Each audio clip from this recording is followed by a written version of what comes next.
You're prep for class. All right, we're gonna do it together. Yes. Oh, you beat me. Jeez.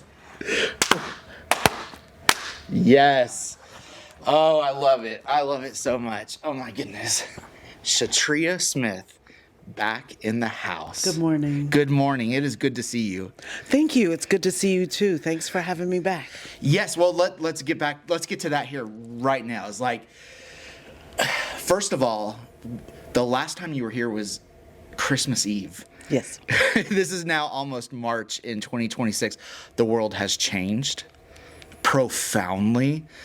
But one of the things that happened in our conversation was just like your words were such fire.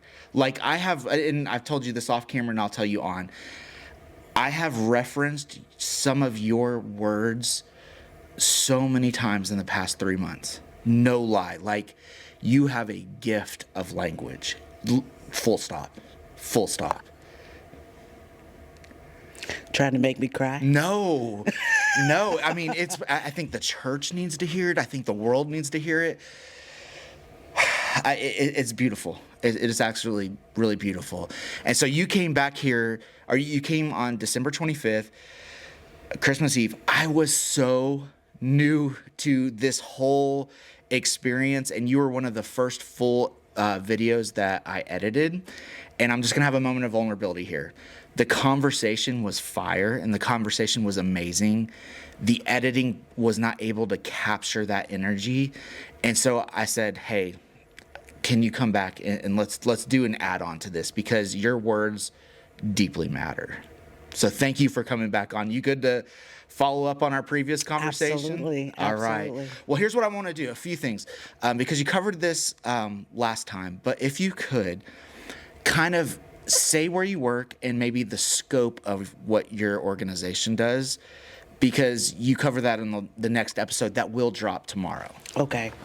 I am the executive director of a nonprofit here in Springfield, Illinois, that was incorporated in 2013 by John T. Crisp Jr., Okay. A local legend in Springfield, Illinois, and he has Okay. raised and taught a number of people in art and music for many years here in Springfield, Illinois. And his love child is teaching kids. I was able to participate as an advocate of teaching in 2016, and he said, you should become the executive director of the organization. And I told him, no, Wow. there's no way. And so a couple of years later, it was mentioned that the road is paved, the bus fare is paid, and now all you need to do is get on the bus. Who said that? I know, right? Charles Triplett was a mentor of mine that I was questioning why I was even asked. And Charles Scott, one of the other founders of the organization, who said that even though the shoes don't fit, you need to grow into them. And so I became the executive director of the Garvey Tubman Cultural Arts and Research Center and the mouthpiece of the organization. Okay. To help solidify and sustain support from the community where it had not had access to previously. Okay. So, what does that look like? Like maybe a concrete example. Like what would that look like? Luckily for me, I started with the business plan. Okay. And the language of the business plan. So luckily, like I said, for me, I was taking on pieces that had already been written. A story had already been told, but it wasn't in a way that manufactured and garnered support from the community. Okay. So with my language skills and their language and their fourth efforts, Yeah. I just put those two things together and basically wrote a business plan with documented dates, experiences, past history, and the mission statement and the goals and direct advocacy and support that highlighted what we've done, what we do, and what we want to do in the future. And so, oh, excuse me. No, you're good. And it turned out to be really wonderful. And I got a lot of support from community members to assist me, as I had previously never had the opportunity to do any of this work before. And what does it's mainly for kids, correct? Mainly for kids. Okay. But So if a kid comes to your organization, what will they experience? From the age of 5 to 13. Okay. There are programs like a summer arts program where they come in, do an interview with the parents. And what's the interview for, like a future job, or is it to learn about themselves? For me to know who they are, to kind of introduce myself. Okay. It's a back and forth of one-on-one. Yeah. One of the things you want to do is kind of connect with a person on a level of understanding. Yeah. And so it starts off with the interview for some. Okay. Not everybody goes that route because we have to be fluid and flexible to where people are. Oh, yeah, absolutely. So at beginning interview, meeting the parents, meeting the student, letting them to see their spirit before, and letting them see my spirit. So powerful to know who it is you're meeting in an organization. Yeah. Do y'all have any projects that you're going on right now? Right now, we're working on several different things. Being a fluid organization, we find our advocacy tends to grow when we are available for different activities that have never been done before. Right? Because we are not only doing our summer arts program, we're working with Motherland Garden. They have an after-school program, and that's teenagers. And we've invented ourselves into a teenager mindset to get them ready for entrepreneurship and that's good. Powerful positivity. Like, what are you teaching? What are you proud of? And they say nothing. And I said, well, what do you do good? What do you do well? And they tell me what they do well. And I said, well, that's where you start your pride, is what you do well in. And it could be as simple as cooking. Yeah. It could be as simple as, I give the best hugs. And so y'all are definitely making an impact, and there's that care that you can see it. You can see the care you have for the community and the advocacy you have for the community. And so that's wonderful. Thanks. I also want to include, I do Black History presentations for kiddos in different schools and different organizations. So tomorrow I will be at Trinity Lutheran Elementary. You know what's interesting about that is we had yesterday, Tiffany Williams is our music director. I love her. She's very talented. Just so appreciate her. But we did a Harriet Tubman song. It was a spiritual song, and we had some guests come, and they walked out. And you know what? I literally told Tiffany afterwards, I said, I am so thankful they walked out, because if you are not going to be accepting of this moment and being, our church in particular, embracing that moment, you're not going to fit here. So Black history, teaching Black history, the awareness of it, so important. You are doing good godly work, so thank you. I like Black history, but Black history is American history, It is and American those that history. walk out don't want to know about American history. That's right. That's so true. Man, you're so good at that. You're just so good at that. Well, okay, so we could go through this. You and I, we like to talk. We have a good back and forth. But I want to kind of highlight the last episode or the last conversation. And if I could synthesize, I've got two kind of points I want to touch on from our last conversation. If I could synthesize your words, it would be that you have this massive heart for justice. And I have two questions on that. How would you define justice? And secondly, where do you see injustice playing out in Springfield? How do I define justice? I mean, there's a dictionary definition of justice that anybody can look up. You can Google it. We're at ChatGPT now. Right. We do ChatGPT. We don't do Google anymore. But either way, I mean, there are ways to find the specific definition. But justice for me is consideration, respect, reverence, and consistency. Ooh, I love that last word. Consistency.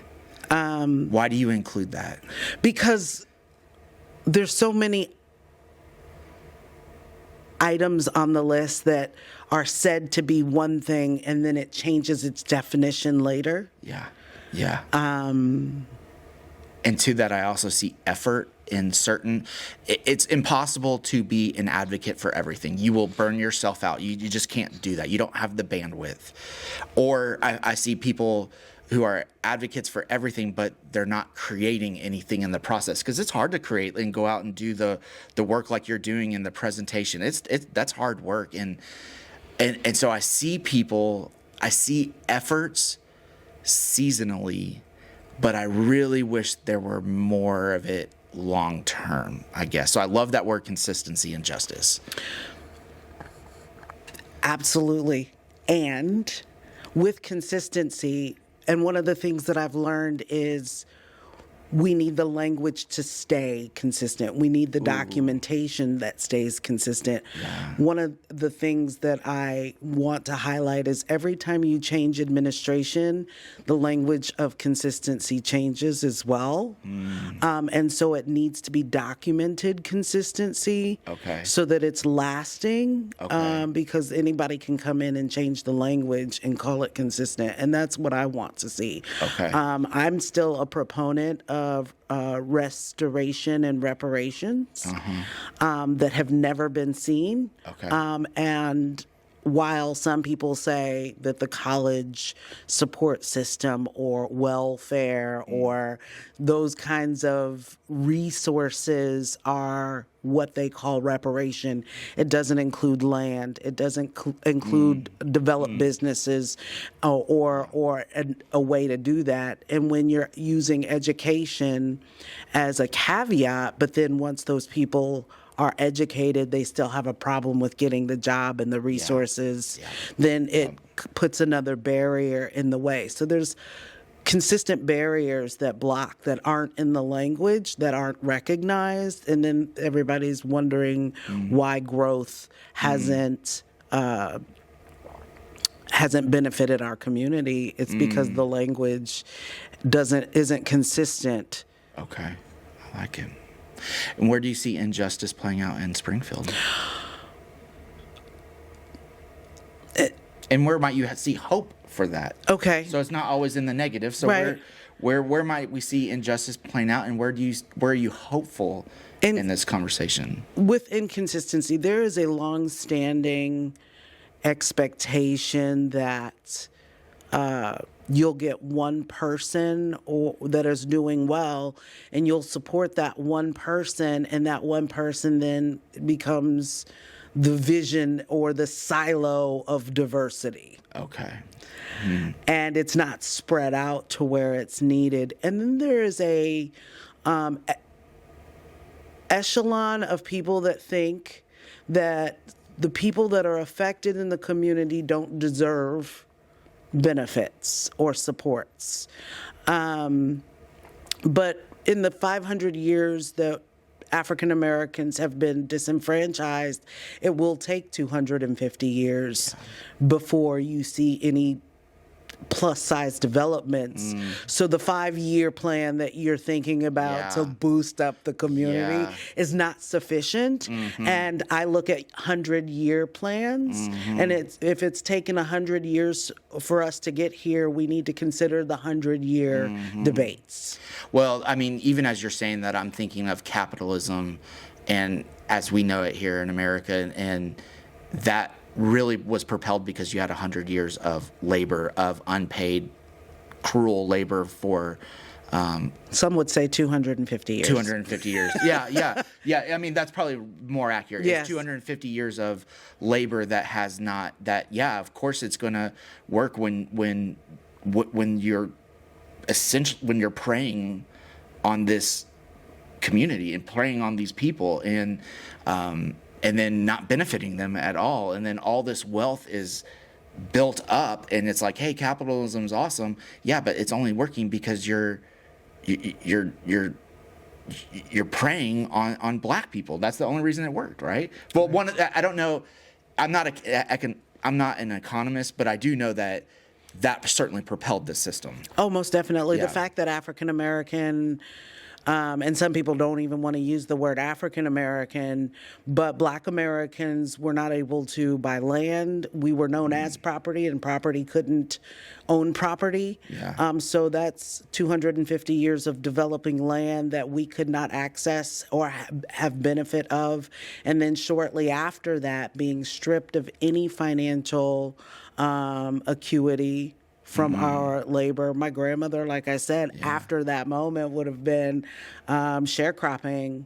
So she would have rented the land that she was on, tilled the owner's land. He would have gotten the benefit. He would have then made the prices of what the cost of all of the things that they tilled up, and then chose to pay her whatever. Yeah. Then she would have went to his company store and spent all of her money to get the supplies they needed from his company store, which meant that then they would have nothing at the end of the year and would have to start all over, perpetually in poverty. Perpetually the system pushed people down. It didn't raise people up. And we see that even today. It just it pushes people down. Wow. I do want to get back to that one thread, though. You said some people don't like saying African American history versus Black history. Could you parse that out for me? There is a movement when African Americans started feeling internal pride, and the Black Power movement and the Great Migration, the Renaissance time, and we were looking for identity. Right.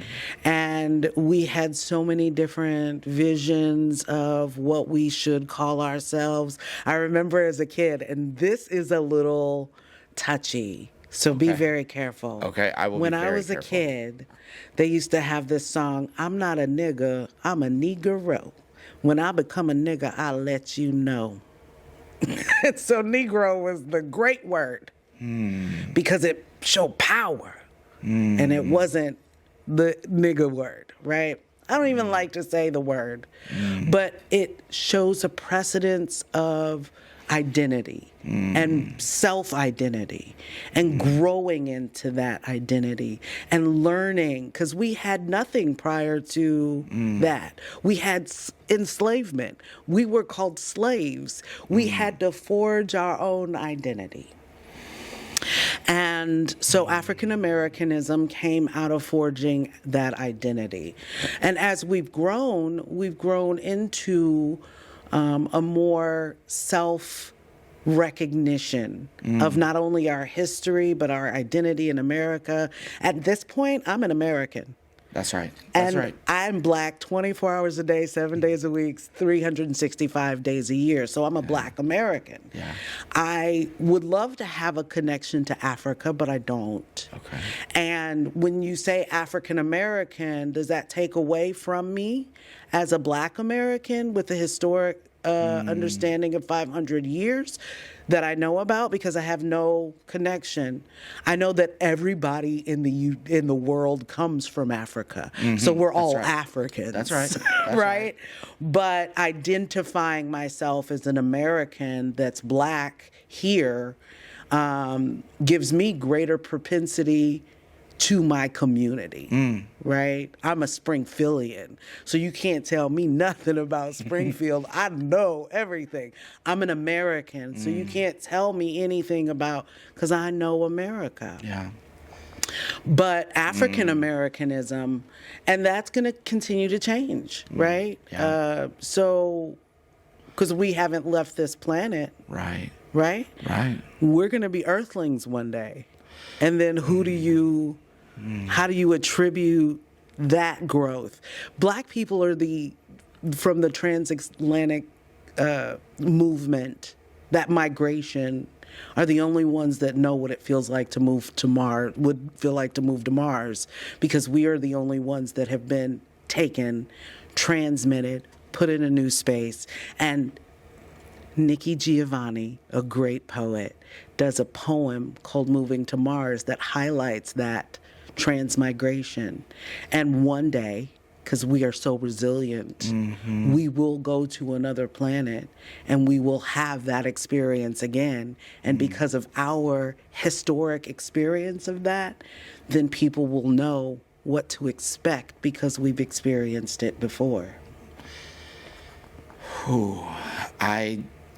This is exactly why I even started these little conversations, because I have to parse out. I'm gonna have to rewatch this and there was so much in that, and like you said, I want to be sensitive to it. So I'm gonna honor your words, and before I speak on them, I want to rewatch them, listen to them, digest them, and then you and I can have a private conversation about them, because those were very powerful. That was a lot. That was a lot, but that was exactly the moment that needed to happen. So thank you, because I think there's going to be a lot of people who will benefit from that perspective. My daughter's in this room this very moment, and I'm glad she heard this perspective. So thank you. You're very welcome. The second kind of recap of our conversation, you kind of almost touched on it, is you talked a lot about how your story, your family was shaped by segregation here in Springfield. And you talked about 11th Street, and it's called, and I drove by it, and I saw another sign that's called Reconciliation Way. And like, I didn't put two and two together until after our conversation. So I guess what I would ask is, what would you want people like myself who are new to Springfield, don't know this dynamic, what would you want us to know about this story? Like, what would you want us to know about it as we move to Springfield? If you haven't seen segregation in your community, it's because you didn't look hard enough, because it's in every community. And it takes a moment to really consider if you overlook it because it doesn't benefit you, or if you're just not affected by it at all. Or you're looking at it from a different disenfranchised vision because you live in an area that is woefully neglected. And I've used the word atrophied. Atrophied, or there's a tourniquet. We're emaciated community. Where it doesn't get the blood flow that it needs. It doesn't get the vitamins and nutrients. It needs to be successful. I so appreciate that, because metaphors are what remove defensiveness from people understanding or beginning to learn about a new situation, and that's why Jesus was, I think, was so wildly popular, is because he used a lot of metaphors, and he didn't just get up on a hill and say, "Y'all are a bunch of sinners, you're going to hell." He told stories, and he left us with metaphors, and this metaphor of a tourniquet, this metaphor of not enough blood and nutrients getting to a community. Now that has some meat on it. And that separates it from race. I am so glad I'm just your friend. Like, I learned so much from you. Like, I am 100% so happy my daughter is here. I'm happy you're shaping my daughter in this very moment. You have a true sense. You just have profound words. Thank you. I'm glad to be helpful. And this is and by helpful. the way, Jesus, I'm a big fan. Okay. Big. I've always been a big fan. Okay. And I've carried the message of Jesus with me in my heart from the beginning of time. And I really do appreciate sharing the word of Jesus and the vision of Jesus and Mary Magdalene. I don't discount Mary Magdalene and all of her efforts as well, because I do believe that the divine masculine is as good as if the divine feminine has equal power and support. Historically, we have been really leaning towards the divine masculine, and I'm not saying that we would. Well, the third part of the Trinity is a feminine noun. Right. I mean, ruach is a feminine.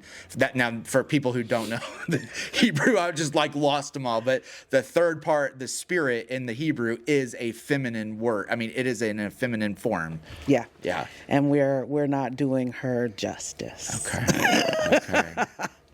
Would you be willing, before we kind of turn it over to you and you maybe give some thoughts on the interview, would you be willing to share an excerpt of your new book? Yes. I would love that. So a little pre-conversation. I started writing this book unknowingly, just collecting poetry. But what happened is my mom had Alzheimer's and dementia. And so I started writing through that experience. And my counsel comes through poetry because Grandma taught me poetry, share. And I always feel like Grandma's kind of giving me uplift after I write my poetry down, and I feel like I can pull her spirit out of the words. Okay. To give me what I need to hear to lift me up. So I use poetry as my counsel. And so after I started writing this poem for my mom, I was like, oh, I'm going to write a book. I'm going to start collecting all of this information, and I'm going to have it written, next year. And so I told you about Grandma Tina. That's right. This book is called Let Your Pen Be Your Weapon, Let Your Voice Be Your Shield. Let your pen be your weapon and your voice be your shield. Correct. And on the book, it is, and I know this is controversial, but it is AI cover art. And I used it because... Oh, your post blew up. I saw that. Right. Yeah. I used it because we have, and I have another analogy for this. You have a gun manufacturer, you're not complaining at the gun manufacturer's house. You have a business that sells the gun, you don't protest the business selling gun. You shop at the location and help pay the rent for those people that support the gun lobbyists. You vote for the politician that support the gun lobbyists and the language that goes into law. But then you get mad at the person standing in line for the pellet gun. I don't understand it.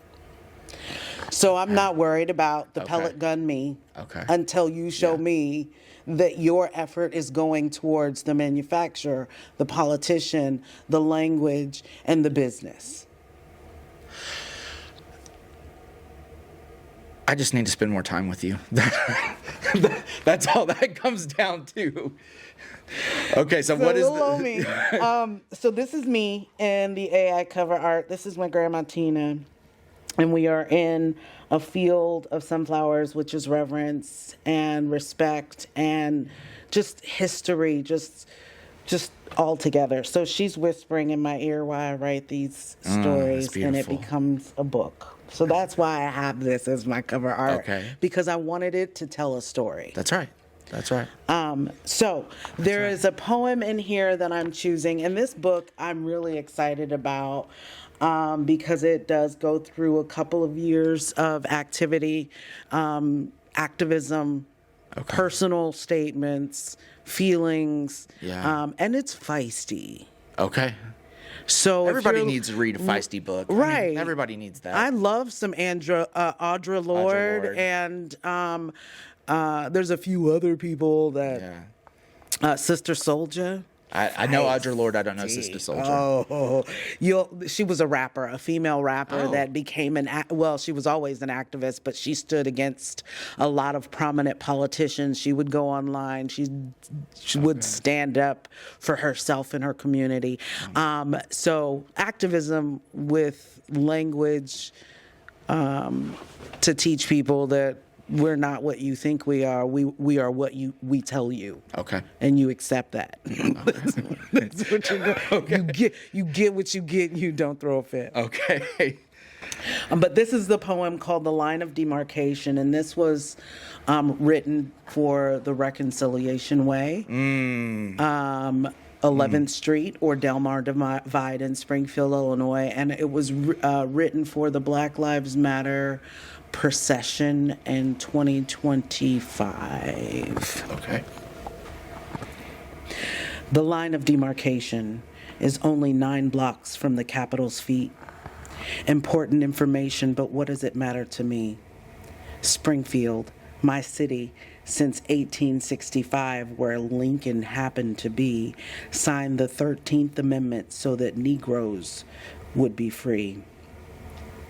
For hope to change America's financial divide, for the government to pick a refreshing side while proclaiming progress for the matter of Black lives, yet rephrasing and re-legitimizing the language of genocide. Hopeful words and hopeless works in mass, the etymology of systemic neglect added to the task, epitomizing Black laws unjustly without any class, usurped, unfounded proclivity, bound and burned if sassed. It is quite obvious today and easy as hell to see the progression of oppression on these segregated East Side streets, burdened to resettle without justice on repeat, while looking at the hallowed etchings built upon our keep. Sedentary due to repeated traumas encased behind closed doors. Expectations in a biased world that beat, raped, and killed my ancestors. Blamed for the baggage that is anchored to our souls. Blame for the incurable hope white supremacy repeatedly stole. Trust and understand this message. I will fight before I flee. Running from fear and terror doesn't make you much more free. And don't expect me not to acknowledge the antithesis I see when the line of demarcation is only 9 blocks from the Capitol's feet.